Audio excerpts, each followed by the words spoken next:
श्रोताओं, मैं मुकेश गंभीर, डायरेक्टर रेडियो बूज, आज बहुत ही हर्षित मन से आपको डॉक्टर एस बंसल फरीदाबाद से इंट्रोड्यूस करा।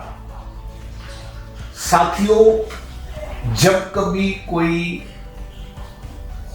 दिल से इच्छा की गई हो और जब वो पूरी हो तो आप समझ सकते हैं कि वो दिल कितना हर्षित महसूस करता है। बस वही भाव लेकर मैं आपको आज डॉक्टर एस बंसल का साक्षात्कार, इनका इंटरव्यू आपको सुनवाने जा रहा हूं। साथियों, आज लगभग 3 साल होने को आए हैं जब मैं फरीदाबाद से गुड़गांव शिफ्ट हो गया। सच बात है, जाते जाते डॉक्टर बंसल के पास ही मैं और मिसेस गंभीर एडमिट थे। कोविड का पीरियड था और उस दौरान में वो दुर्घटना मेरे जीवन में घटी जब मेरा जीवन साथी मुझे छोड़ के चला गया। उस समय डॉक्टर बंसल का मेट्रो हॉस्पिटल में मेरा मैडम गंभीर के साथ स्टे, वो भी एक यादगार है जिसको मैं उम्र भर नहीं भूल सकता।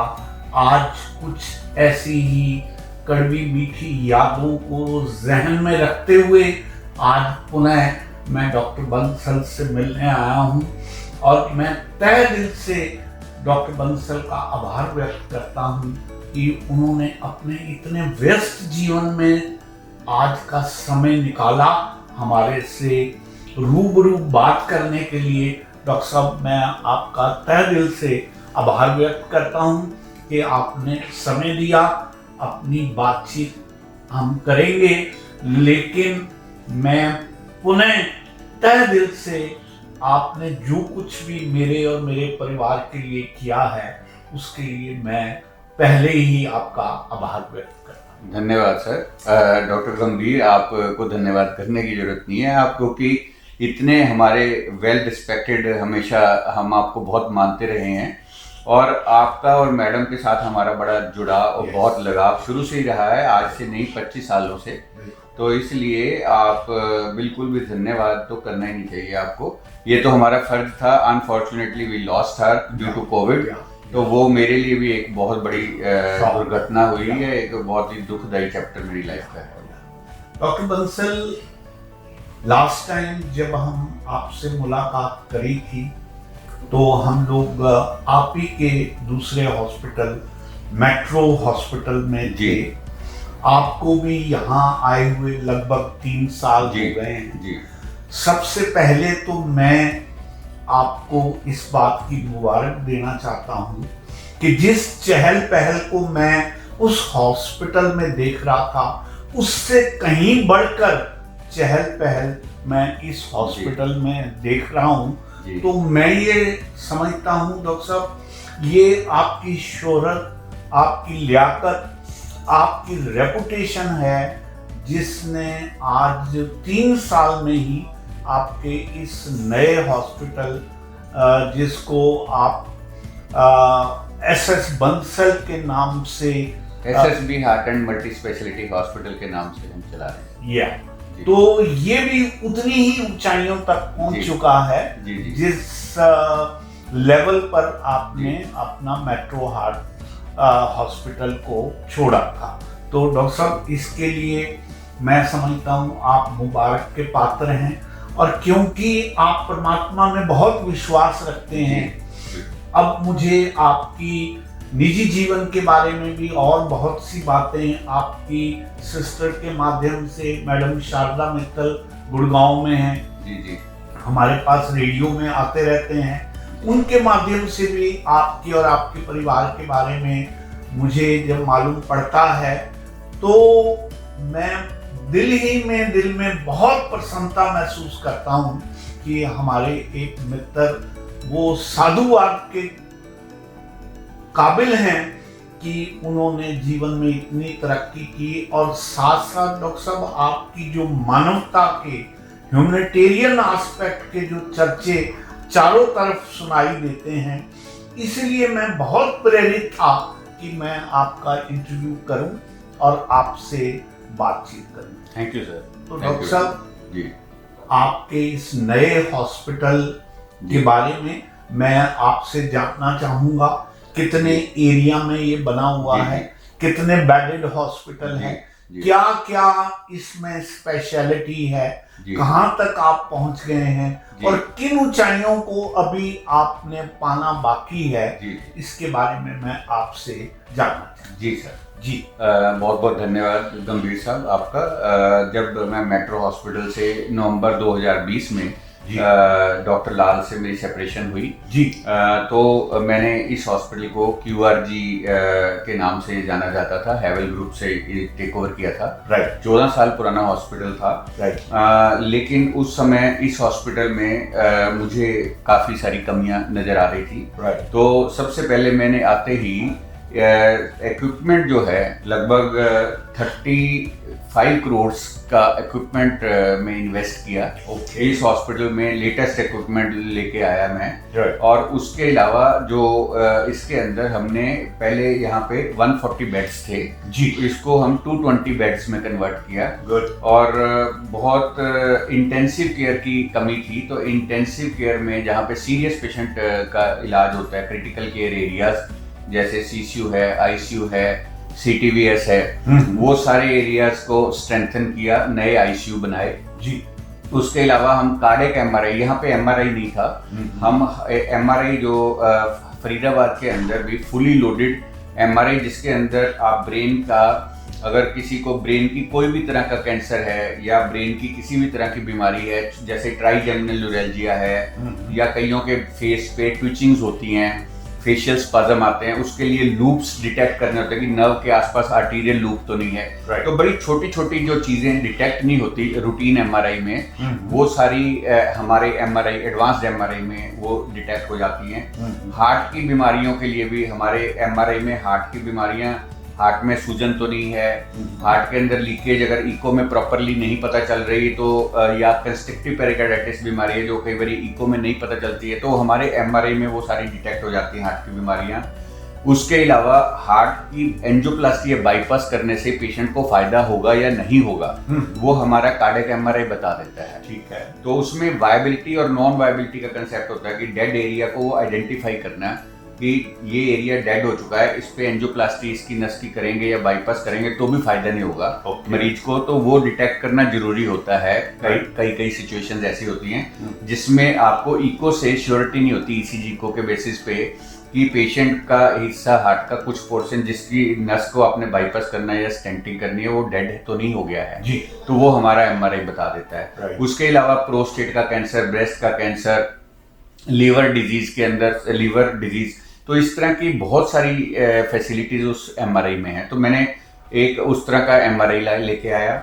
हार्ट के लिए स्पेशल एंजियोग्राफी और कैल्शियम स्कोरिंग के लिए CT एंजियो मैंने नया लगाया यहाँ पे, जिससे कि हार्ट हमने, और हेल्थ चेकअप जो पैकेज होते हैं, जो हेल्थ चेकअप पैकेज रूटीनली लोग हर साल हेल्थ पैकेज कराते हैं किसी भी हॉस्पिटल में जाके, ये देखने के लिए कि मेरे को कोई बीमारी अंदर डेवलप तो नहीं हो रही। लेकिन अनफॉर्चुनेटली उन हेल्थ पैकेजेस में अगर कोई ब्लॉक 70% से कम है जी, और कोई ब्लॉक अगर किसी, कई बार तो जो TMT और इको हम नॉर्मली कराते हैं उसमें हार्ट के चेकअप में, तो 70% से कम ब्लॉकेज तो वो डिटेक्ट ही नहीं कर सकते। ECG हो गई, इको हो गई, और उसके अलावा थैलियम टेस्ट हो गए, इनमें 70% से कम का ब्लॉक नहीं पता चलता। तो उसके बाद कई बार तो 90% के ब्लॉक की भी डिटेक्शन का रेट 60% है उनमें जी। तो काफी लोगों को फॉल्स एश्योरेंस हो जाती है कि भी मेरे टेस्ट नॉर्मल आ गए, मेरे को हार्ट की बीमारी नहीं है। तो वो प्रिवेंटिव मेडिकेशन से भी उनको डॉक्टर प्रिवेंटिव मेडिकेशन भी प्रिस्क्राइब नहीं करते, तो अचानक हार्ट अटैक होता है तो फिर वो सोचते हैं मेरे टेस्ट नॉर्मल आए थे तो ऐसा कैसे हो गया। तो उस चीज को कंट्रोल करने के लिए मैंने हेल्थ पैकेजेस में CT कैल्शियम स्कोरिंग डाल दिया।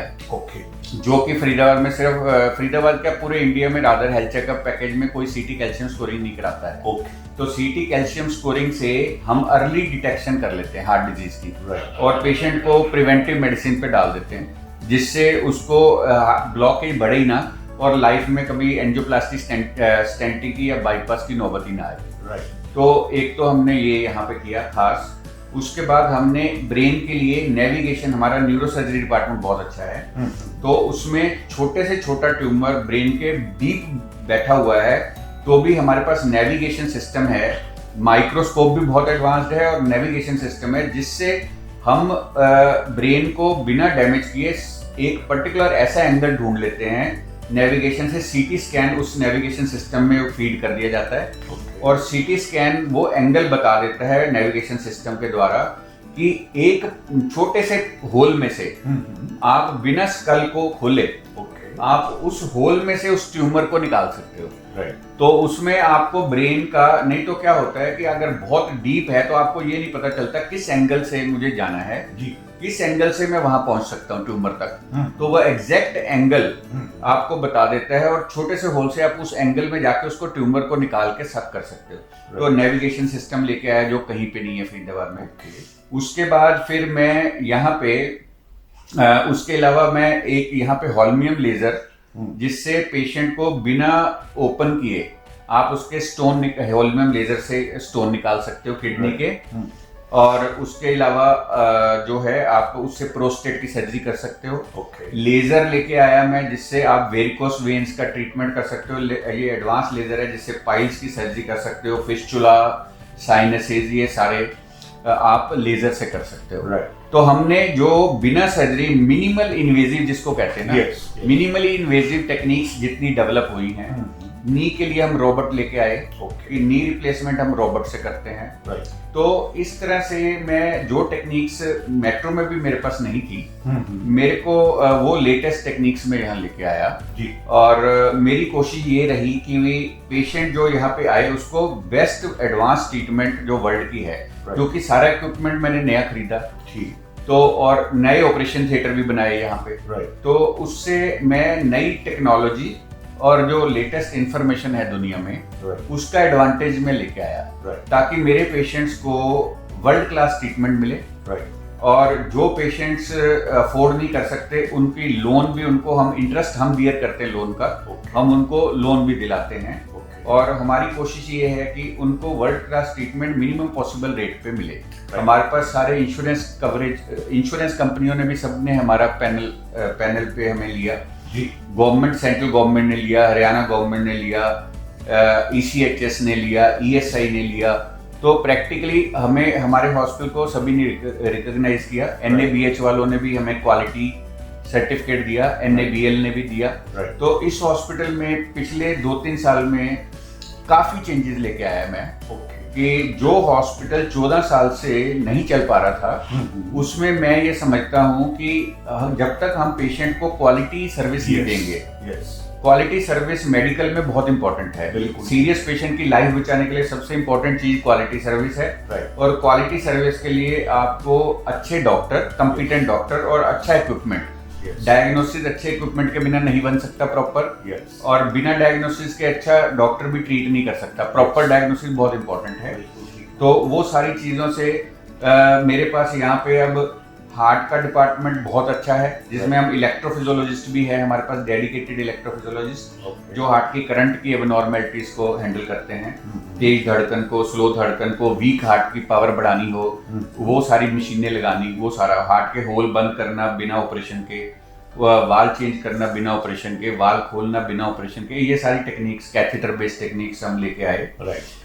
उसके अलावा जो है हमारे पास जो है यूरोलॉजी डिपार्टमेंट है, नेफ्रोलॉजी डिपार्टमेंट है, जनरल मेडिसिन है, गायनी है, पीडियाट्रिक्स है, रेस्पिरेटरी मेडिसिन हमारा बहुत स्ट्रॉन्ग डिपार्टमेंट है, जिसमें हम लंग के अंदर की जो गांठें हैं उनको बिना चेस्ट खोले उसकी बायोप्सी कर सकते हैं। ईबस टेक्निक है, ईबस मशीन है, सिस्टम है, जिससे हम ब्रोंकोस्कोपी के थ्रू अल्ट्रासाउंड टेक्निक यूज करके बिल्कुल प्रिसाइजली निडल से उस गांठ की बायोप्सी कर सकते हैं।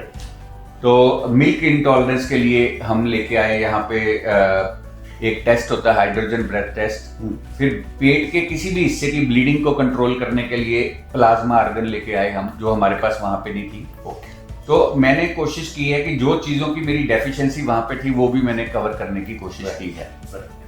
देखिए डॉक्टर साहब, मेट्रो में रहते हुए आपकी जो रेपुटेशन और नाम बन गया था, जी जी, मैं समझता हूं कि उस नाम की और रेपुटेशन की लाज रखना भी आपके लिए बहुत उतना ही जरूरी था। बिल्कुल सर। और परमात्मा की कृपा से आपके पास ऐसा धन शोहरत दोनों हैं कि आपने उसको यहाँ आके उसको कंपनसेट ही नहीं किया, बल्कि जो आपके इच्छा थी वहां रहते हुए जिन चीजों को पूरा करने की, उनको आपने यहाँ आके पूरा किया।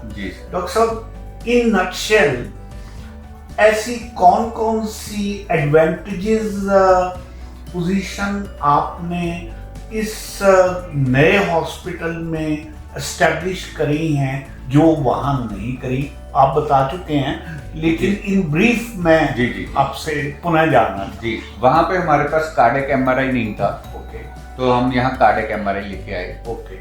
वहां पे हमारे हेल्थ पैकेजेस में सीटी कैल्शियम स्कोरिंग नहीं था।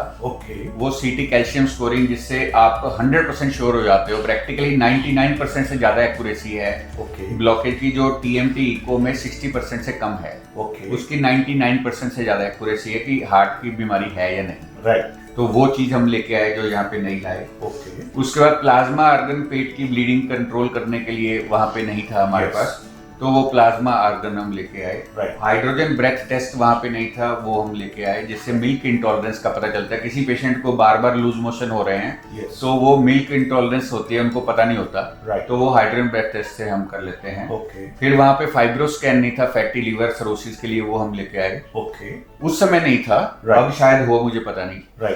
तो उसके बाद फिर हमारे पास उसके अलावा हमारे पास एक फिनो टेस्ट होता है, जिसमें पता चलता है अस्थमा का। कई बारी पीएफटी में जो अस्थमा के कई ऐसे पेशेंट होते हैं जिनमें आप पीएफटी में भी उस पीरियड में अगर नेबुलाइज कर रखा है पेशेंट ने, या उस समय अस्थमा का अटैक नहीं चल रहा, तो पीएफटी में डिटेक्ट नहीं हो पाता।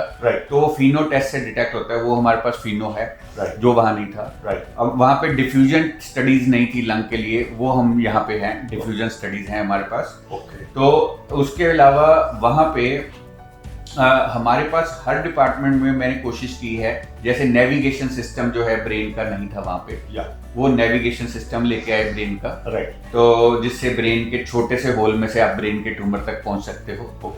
उसके बाद फिर आपके पास रोबोट नहीं था, तो हम रोबोटिक नी रिप्लेसमेंट लेके आए हैं। तो इस तरह से जो जो पॉसिबल मुझे लगा कि जो एडवांसमेंट पॉसिबल है वो हमने करने की कोशिश की है और फर्दर करते रहेंगे। डॉक्टर साहब, like a ordinary patient, I just want to understand for my audience कि कौन सी ऐसी फैसिलिटीज हैं जिनको साधारण पेशेंट ये मान के बैठा है कि वो फरीदाबाद जैसी जगह पे नहीं होंगी, उसके लिए उनको बहुत बड़ी मेट्रोपॉलिटन सिटी में जाके ही इलाज मिल सकता है।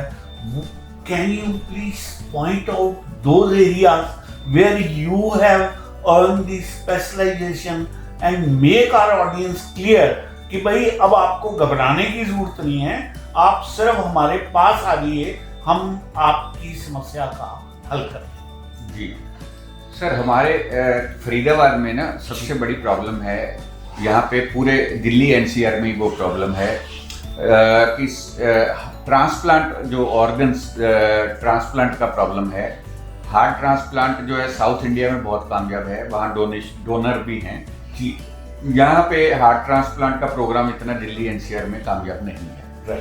तो एक तो वो इशू है। दूसरा, लीवर ट्रांसप्लांट फरीदाबाद में अभी अभी होना शुरू हुआ है जी। तो उसके रिजल्ट्स दिल्ली और गुड़गांव के अभी भी बेटर है, मैं कहूँगा। तो उसके अलावा एक हिमेटोलॉजी जैसे ए प्लास्टिक एनीमिया है, बोन मैरो ट्रांसप्लांट है, इस तरह के जो ट्रांसप्लांट वाले इश्यूज जो हैं उनमें अभी हम फरीदाबाद में उतने एडवांस नहीं हैं जितने बाकी सिटीज हैं। उसके अलावा तो मुझे लगता है कि ट्रीटमेंट के पॉइंट ऑफ व्यू से वर्ल्ड क्लास ट्रीटमेंट फरीदाबाद में अब अवेलेबल है। और कैंसर को अगर हम कैंसर के बारे में अगर सोचें तो कैंसर के अंदर भी अभी और काम की जरूरत है फरीदाबाद में जी। तो उसके अलावा तो मुझे लगता है कि फरीदाबाद में अब वर्ल्ड क्लास ट्रीटमेंट अवेलेबल है। That's very good. I remember, Doctor, when I was here, patient from abroad used to visit जी, जी. और आपको तो उसके जी, लिए जी. कई अवार्ड्स भी मिले हैं। डॉक्टर साहब, मैं ये जानना चाहूँगा कि have you increased the number of doctors here ji as compared to your earlier hospital? मेरे पास यहाँ पे सुपर स्पेशलिस्ट भी हैं, स्पेशलिस्ट भी हैं जी। और 100 से ज़्यादा डॉक्टर्स हैं जो स्पेशलिस्ट और सुपर स्पेशलिस्ट हैं यहाँ पे। और बहुत अच्छे क्रिटिकल केयर टीम है। बहुत अच्छा जो वेल ट्रेंड नर्सिंग स्टाफ हमने लिया हुआ है। तो मैन पावर काफ़ी बहुत इम्पोर्टेंट है पेशेंट केयर में। तो वो मैन पावर हमारे पास और स्पेशलिस्ट और सुपर स्पेशलिस्ट हमने बिल्कुल एम्स के काफ़ी डॉक्टर हमारे पास हैं जो एम्स से असिस्टेंट प्रोफेसर का या उन्होंने एम्स से पढ़ाई करी MBBS MD DM तो उस तरह के डॉक्टर्स की टीम है जो highly intelligent, highly qualified, highly competent and experienced है। तो वो उतनी स्ट्रॉन्ग टीम जो एम्स के डॉक्टरों की वो मेरे पास वहाँ पे नहीं। Doctor Sahab, I came to know that your own son and daughter-in-law are also ji. with you ji. and with very good speciality. Ji. Would you please spell it out? जी। मेरा बेटा जो है वो भी गवर्नमेंट कॉलेजेस से पढ़ा है और मेरिटोरियस रहा है। बेटी भी मेरी मेरिटोरियस रही है। बेटे ने मेरे ने मौलाना आजाद दिल्ली से MBBS करी, उसने अल्टीमेटली DM कार्डियोलॉजी करी, फिर MBBS का MD DM। अब मेरे साथ वो 2 साल से है और बहुत डेडिकेटेड है, पेशेंट्स की केयर करता है। सारे पेशेंट ही अप्रिशिएट करते हैं। मुझे तो क्या कहना है अपने बेटे के बारे में। पेशेंट्स के लिए वो काफ़ी ज़्यादा काइंड हार्टेड है, सॉफ्ट कॉर्नर है।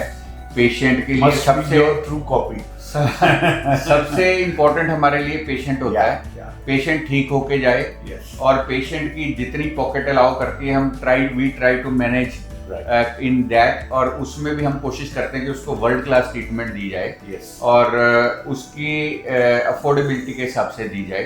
तो वो कंसर्न मेरा भी है, मेरे बेटे का भी है। और मेरी बेटी भी जो है वो सफदरजंग से पढ़ी है, MBBS MD करी है गायनी ऑप्स में। तो वो भी पेशेंट केयर में वो उतना ही डेडिकेटेड है। मेरी वाइफ हैं, वो भी पेशेंट को लुक आफ्टर करती हैं। तो इसलिए हमारी सारी फैमिली डेडिकेटेड टू। बिल्कुल हमारी सबका एक ही सेंटर है, पेशेंट की सेफ्टी और पेशेंट की प्रॉपर ट्रीटमेंट। तो श्रोताओं, ये थे डॉक्टर SS बंसल और इनकी बातचीत से ये बात समझ में आती है कि there is only one motto, one goal and that is the service for the patient. और उसी में ये सारे का सारा परिवार लगा हुआ है और आउटशाइनिंग पोजीशन के साथ काम कर रहे हैं।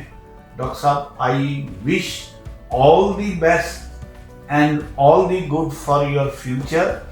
The way you are doing it, I want and I wish कि 5 साल बाद मैं फिर से एक बार आपके पास आऊं और इसकी ग्रोथ को भी देखूं, क्योंकि मुझे मालूम पड़ा है कि आप एक्सटेंशन भी कर रहे हैं और आपकी जो इंटेंशन है वो सबसे बड़ी बात है, क्योंकि नेक नामनी से आप चल रहे हैं और आपका ध्येय लक्ष्य पेशेंट को अधिक से अधिक सुविधा देने का है।